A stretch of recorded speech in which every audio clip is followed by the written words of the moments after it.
The Pretty Face. Chapter 1. Zoe is angry. Zoe is 17 years old. She works in a bookstore in the little town of Newport. Zoe likes books and she likes her work. But after work she likes to act in plays with the Newport Players. The Newport Players do 6 plays every year, and Zoe is in most of them. Some plays are exciting and some plays are famous. This week, the play is Romeo and Juliet by William Shakespeare. A lot of people are coming to see it, Zoe thinks. I must act well. Mike is 18 years old. He is a student at Newport College and he likes writing. One day he wants to write plays for the theater and for television. One day I want to be famous, he thinks. Newport has a newspaper. The Newport Weekly News is its name, and Mike's aunt Peggy is the editor.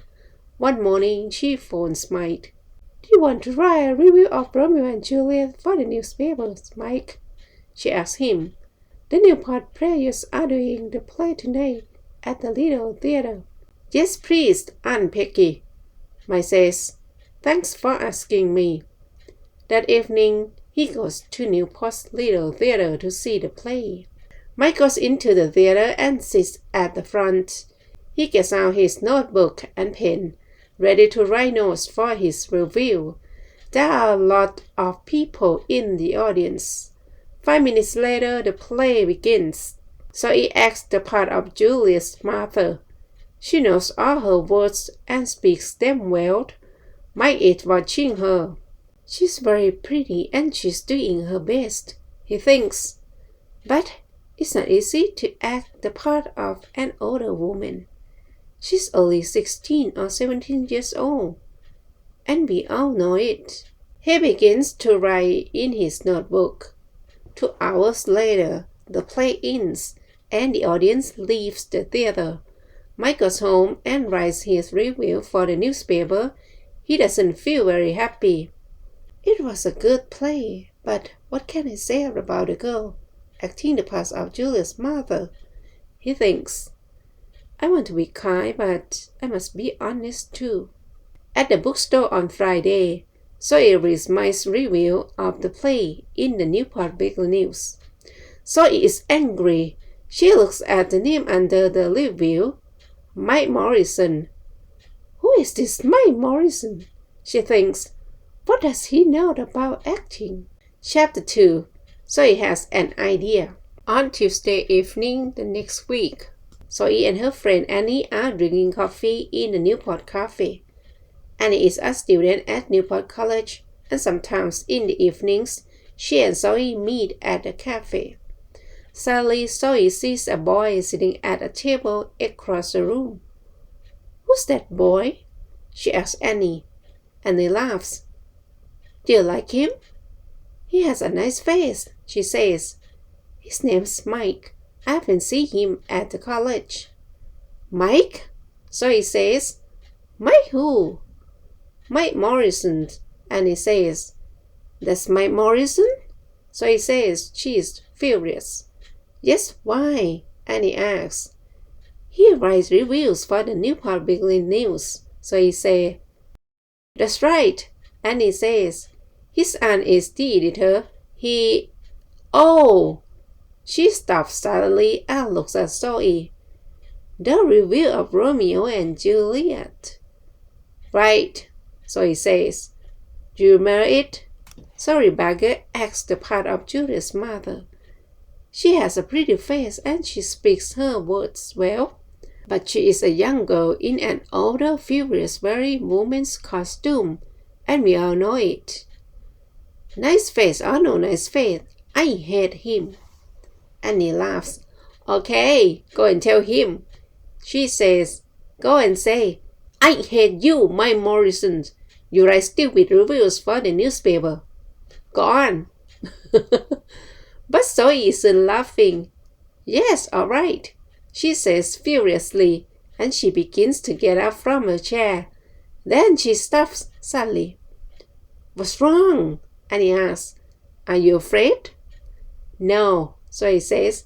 I have a better idea. Does he come into this cafe often? Every Tuesday and Thursday evening, I think. Annie says. He has a writing class at the college and he comes here after it finishes. So he thinks for a minute or two. That's very interesting, she said at last. Is it? Annie says. She looks across at Mike Morrison and at Zoe. Why is it interesting? What are you thinking of doing? Tell me, am I a good actress? Zoe asks. Yes, you are, Annie says. But... Okay, Zoe says. I'm a good actress and I want to prove it to Mike Nice-Face Morrison. How do you want to do that? Annie asks. Zoe smiles and begins to tell Annie about her idea. Chapter 3. A difficult interview. On Thursday, Mike comes to the Newport Cafe after his writing class. He asks for a cup of coffee, then starts to read one of his books. Some minutes later, a woman comes into the cafe. She's carrying a magazine under her arm. At first, Mike does not see the woman, then she comes across to his table. Hello, she says. Are you Mike Morrison? Mike is surprised. Yes, he says. That's me. The woman smiles. Can I sit at this table? She asks. Yes, of course, Mike says. My name is Kate Lawson, the woman says. I'm the editor of Yes magazine. You know it? She sits down and puts the magazine on the table in front of Mike. Yes, I know it, Mike says. It's a magazine about famous people. That's right, Kate says. Do you want to write something for it? Can you do an interview for me? An interview? Mike says, surprised. Why are you asking me? You sometimes write theater reviews for the Newport Weekly newspaper, she says. Is that right? Yes, I do, he says. I want to write plays one day and... Well, do this interview for my magazine then, she says. It's with a famous playwright. He lives in Newport. Todd Marin is the only famous playwright in Newport, Mike says. He lives quietly and doesn't go out very often, and he's famous for not talking to reporters from gossip magazines. He throws them out of his house. Kate laughs. Are you afraid? She says. Good reporters aren't afraid to do difficult interviews. You want to write plays, don't you? Well, perhaps he can tell you something about playwriting. Mike thinks. She's right. Perhaps I can learn something from Todd Marin. Okay, he says. When can I do it? Tomorrow morning, Kate says. You must tell Marin this interview is from Yes magazine, but tell him after you get into the house, okay? Okay, Mike says. Chapter 4. Todd Marin's House. Later that evening, Zoe is speaking to Annie on the phone. So I said to him, I'm the editor of Yes magazine, and can you interview Todd Marin? Zoe tells Annie. Todd Marin, Annie says, but he draws gossip magazine reporters out of his house. I know, Zoe says, laughing, and I want to stand outside his house and watch Todd Marin draw Mike Morrison out. The next morning, Mike goes to Todd Marin's house. It is a big house, and there are lots of bushes and tall trees in front of it. I don't like Yes magazine very much, but it is an important interview, Mike thinks. And perhaps I can talk to Todd Marin about my play. Mike is writing a play for television. He walks up to the front door of the house. He's carrying his notebook and he has a list of questions to ask the playwright. But he is a little afraid of the famous man. So he follows Mike to Todd Marin's house. She is carefully and she follows Mike very quietly. So he is acting the part of Kate Lawson again. She has a black wig over her hair and she is wearing glasses. She hides behind one of the bushes in front of Todd Marin's house and watches Mike go to the front door. It is a big, dark house. This is funny, she thinks, smiling.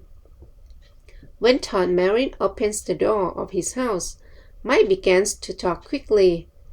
"Hello, Mr. Marin," he said. "I'm Mike Morrison. I'm a student at Newport College, and I want to write plays."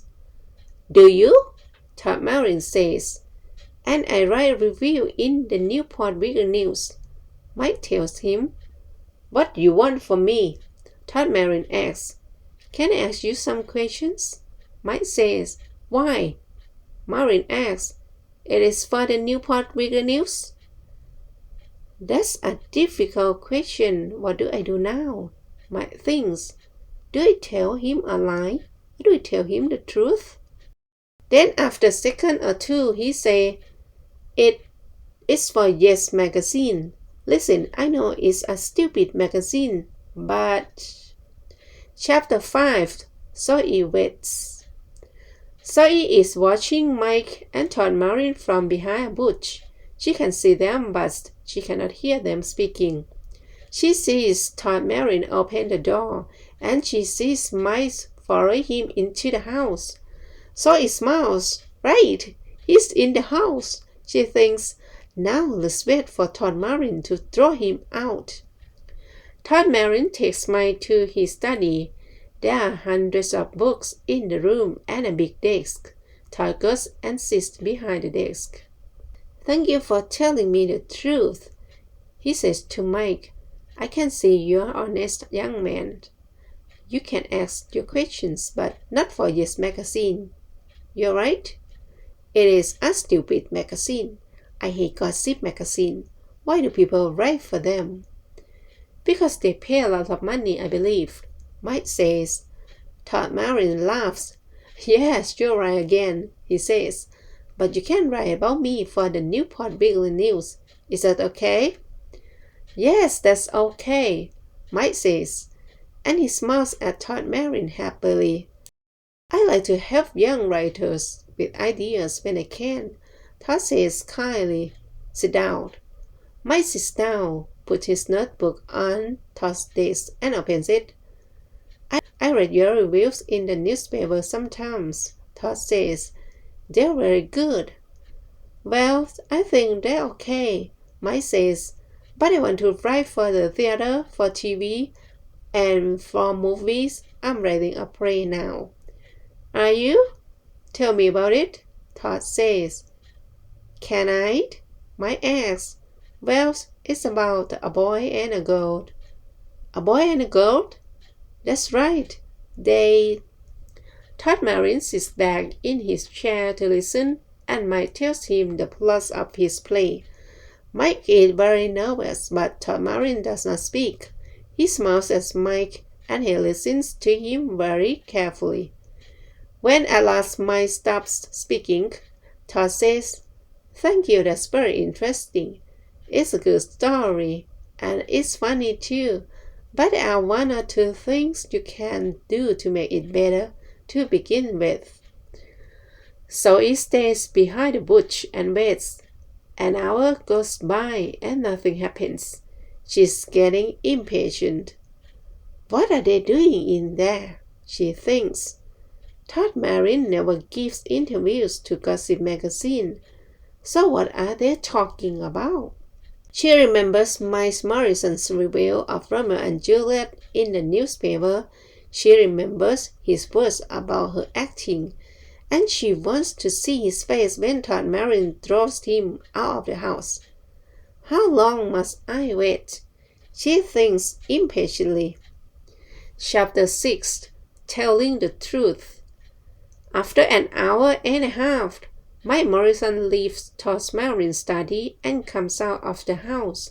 He and the playwright are smiling, and Mike is saying thank you. They talk for 2 or 3 minutes, and Zoe watches them from behind the bush. She is amazed. What's happening? She thinks. Why are they so friendly? After a minute or two more, They shake hands. Then Todd Merrin goes back into the house, and Mike Morrison walks away. Mike sees Kate Lawson waiting for him. "Oh, hello," he says nervously. He's surprised to see her so soon. "Are you waiting for me?" "Yes," she said impatiently. "I'm waiting for your interview." "Look, I can't lie to you," he replies. "There's no interview for Yes magazine.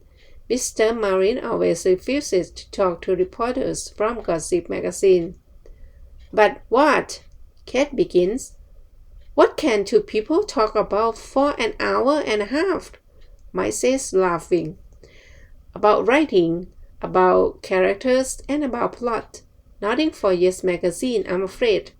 Oh, I have my list of questions and Mr. Marin's answers, but my interview is for the Newport Weekly News. And I know a lot more about writing plays now. He's very interested in my play." "Your play?" Kate says furiously. "Yes, I'm writing a play for TV." Mike says, "and Mr. Marin wants to read it. He can help me with the characters and the plot." "Well, that's nice," she says. "Say hello to Mike Morrison, the famous playwright. He writes stupid reviews for the Newport Weekly News, but his plays are okay." "That's right," Zoe says. "I'm a 17-year-old girl in an older woman's costume, Mr. Mike Morrison, review writer for the Newport Weekly News." Mike's face is very red now. He feels embarrassed. "What a trick! So there's no Kate Lawson, editor of Yes magazine," he says. "No, there isn't," so he says, laughing. "What do you think now? That this proves something? Am I a good actress?"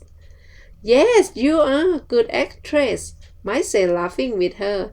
"And I'm going to put that in the Newport Weekly News." "Are you?" So he said. "Yes, and thanks for making me go and see Todd Merrin." Mike tells her. He doesn't feel embarrassed anymore. "Now I can get help with my play," he says. "Come on, let's get a cup of coffee. And I'm paying." "Well, I can't refuse for a free coffee," so he says, and she laughs. The end.